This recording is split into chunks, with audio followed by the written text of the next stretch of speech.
Right, YouTube, welcome to another video. As you can see, we've got the Mini behind me. Just been out on track, just to make sure everything's running alright. Seems pretty good. All temperatures and all that stuff seemed alright. So we got all the fiberglass doors and bonnet and boot on, all the polycarbonate windows.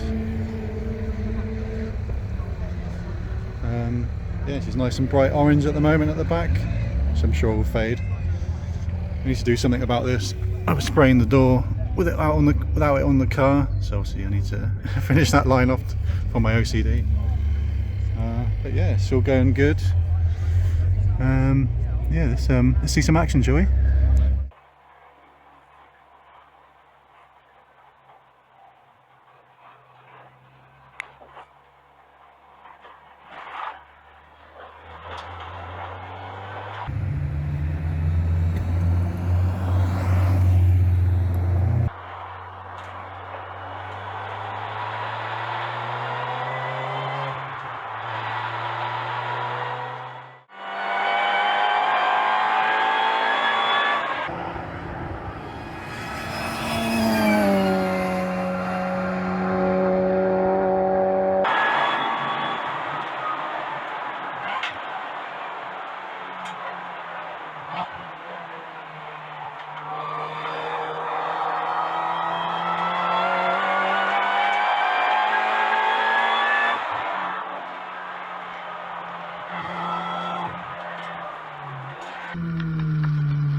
There we are guys, so close to breaking that 1 minute 20, but as you can see from the optimal lap, the car's got it in it. Plenty more modifications to come, try and get that lap time down a bit. If you like this video, give it a thumbs up, chuck a comment down below, and I shall see you on the next one. Cheers guys.